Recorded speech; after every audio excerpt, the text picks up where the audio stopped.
আসসালামু আলাইকুম। সর্বশেষ বাংলা সংবাদে আপনাদের স্বাগত। শুরুতেই সংবাদ শিরোনাম। ভারতের প্রধানমন্ত্রী নরেন্দ্র মোদীকে বোমা মেরে হত্যার হুমকি দেওয়া হয়েছে। হাসিনার পতনের পর দিল্লি ঢাকার প্রথম বৈঠক সম্পর্কের নতুন আভাস দিল বাংলাদেশ। ভারতের আগ্রাসন যত জোরদার হবে, বাংলাদেশে ঐক্য তত মজবুত হবে। হাসিনা কাদের সহ 186 জনের বিরুদ্ধে মামলার আবেদন, থাকছে বিস্তারিত প্রতিবেদন। ভারতের প্রধানমন্ত্রী নরেন্দ্র মোদীকে বোমা মেরে হত্যার হুমকি দেওয়া হয়েছে। শনিবার 7 ডিসেম্বর মুম্বাই পুলিশের কাছে হোয়াটসঅ্যাপে এ ধরনের একটি বার্তা পাঠানো হয়েছে বলে জানিয়েছে দেশটির বেশ কিছু সংবাদ মাধ্যম। হুমকির বার্তাটি রাজস্থানের আজিম এলাকা থেকে এসেছে বলে চিহ্নিত করেছে পুলিশ। সেই সঙ্গে মুম্বাই পুলিশের একটি দল ওই এলাকায় অভিযুক্তকে ধরার জন্য রওনাও হয়েছে। সংবাদ সংস্থা পিটিআই এর প্রতিবেদনে বলা হয়েছে, বার্তায় পাকিস্তানি গোয়েন্দা সংস্থা আইএসআই এর নাম উল্লেখ করা হয়েছে এবং মোদীকে বোমা বিস্ফোরণের মাধ্যমে হত্যার পরিকল্পনার কথা জানানো হয়েছে।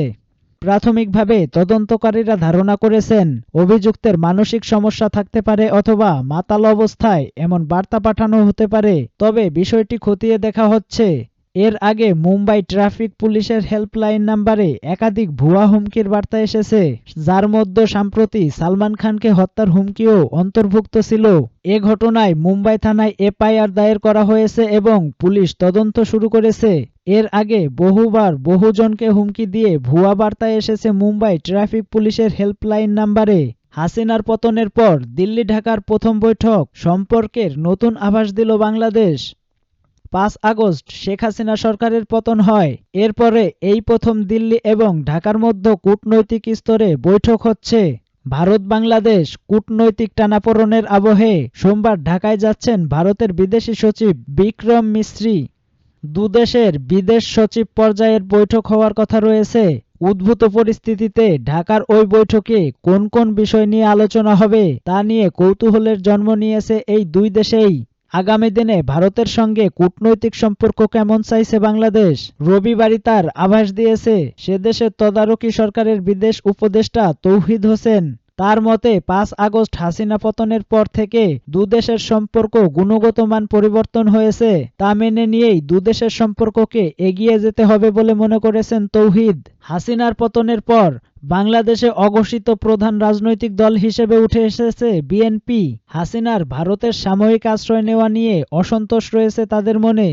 রবিবার ভারতীয় দূতাবাসে জমা দেওয়া স্মারকলিপিতেও সে কথা জানিয়েছে খালেদা জিয়ার দল। তদারকি সরকারের বিভিন্ন উপদেষ্টারাও এ নিয়ে বিভিন্ন সময়ে মন্তব্য করেছেন।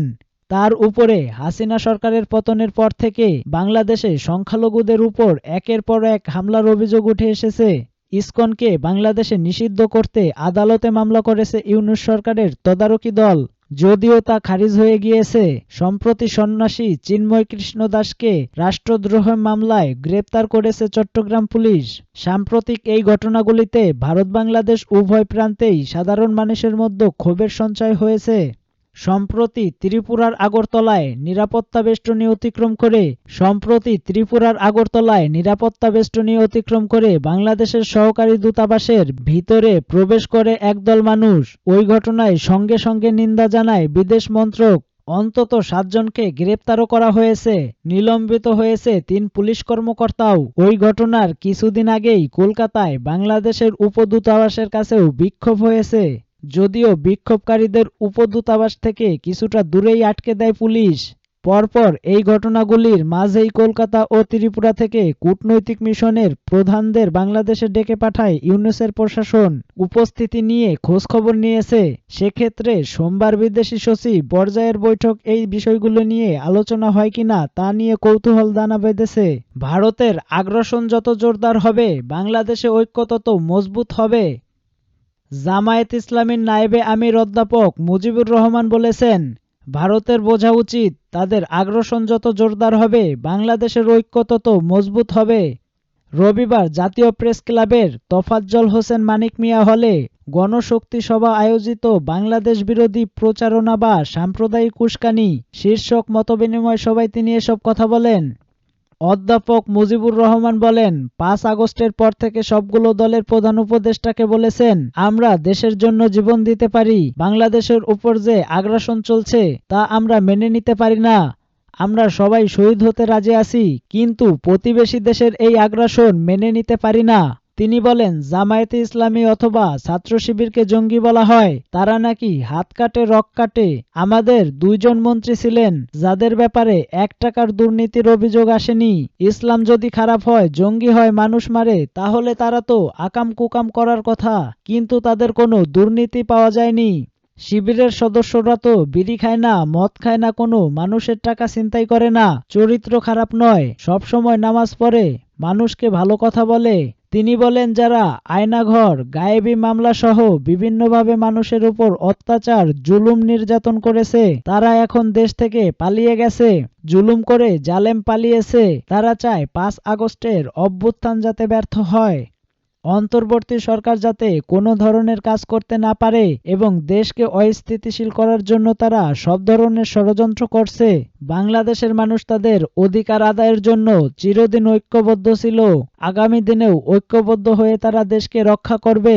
জামায়াতের এই নায়েবি আমির বলেন, পতিত স্বৈরাচার একবার পতন হওয়ার পরে আবারও এসে জেকে বসেছে এরকম ইতিহাস নেই। যে পালিয়েছে সে আর ফিরে আসতে পারবে না। বাংলাদেশের জাতীয় হিন্দু মহাজোটের মহাসচিব অ্যাডভোকেট গোবিন্দচন্দ্র প্রামাণিক বলেছেন, বাংলাদেশকে নিয়ে একটা চক্রান্ত চলছে। অন্তর্বর্তীকালীন সরকারকে অস্থিতিশীল করতেই এই চক্রান্ত করা হচ্ছে। স্বৈরাচারের পতনকে ভারত ভালোভাবে নেয়নি। তিনি বলেন, ভারতের 7 সিস্টার দখলের কথা বাংলাদেশের জনগণের মাথায়ও নেই, তাদের এগুলো ভাবার সময়ও নাই, কিন্তু আওয়ামী লীগ সরকার তাদের মাথায় ঢুকিয়ে দিয়েছিল। আওয়ামী লীগ সরকার না থাকলে 7 সিস্টারের ঝামেলা হবে, সেটাই ভারতের নেতাদের মাথা ব্যথার কারণ। হাসিনা কাদের সহ ১৮৬ জনের বিরুদ্ধে মামলার আবেদন। থাকছে বিস্তারিত প্রতিবেদন। বৈষম্যবিরোধী ছাত্র আন্দোলন চলাকালীন উত্তরা পূর্ব থানার ঢাকা ময়মনসিংহ সড়কের আলী হুসাইন নামে এক ব্যক্তি গুলিতে নিহত হওয়ার ঘটনাকে সাবেক প্রধানমন্ত্রী শেখ হাসিনা, সাবেক সড়ক পরিবহন ও সেতুমন্ত্রী উবায়দুল কাদের সহ ১৮৬ জনের বিরুদ্ধে মামলার আবেদন করা হয়েছে। এতে আরও ৭০০ থেকে ৮০০ জনকে অজ্ঞাতনামা আসামি করা হয়। ঢাকার মেট্রোপলিটন ম্যাজিস্ট্রেট রাকিব নূরের আদালতে রোববার আলী হুসাইনের আত্মীয় পরিচয়কারী মাফিজুল ইসলাম সালাম এ মামলার আবেদন করেন। আদালত বাদীর জবানবন্দি গ্রহণ করে এ ঘটনায় কোনো মামলা হয়েছে কিনা বা কোনো তদন্ত চলছে কিনা তা ২০ কর্মদিবসের মধ্যে উত্তরা পূর্ব থানা পুলিশকে জানাতে নির্দেশ দিয়েছেন। বাদী পক্ষের আইনজীবী জাকির হোসেন এ তথ্য জানান। মামলার আবেদনে অন্য আসামিরা হলেন সাবেক মন্ত্রী আসাদুজ্জামান খান কামাল, আনিসুল হক, মোহাম্মদ আলী আরাফাত, সাবেক মেয়র আতিকুল ইসলাম, সাবেক সংসদ সদস্য খসরু চৌধুরী, হাবিব হাসান, সাবেক আইজিপি চৌধুরী আব্দুল্লাহ আল মামুন, সাবেক ডিএমপি কমিশনার হাবিবুর রহমান, সাবেক ডিবি প্রধান হারুন আর রশিদ, বিপ্লব কুমার সরকার।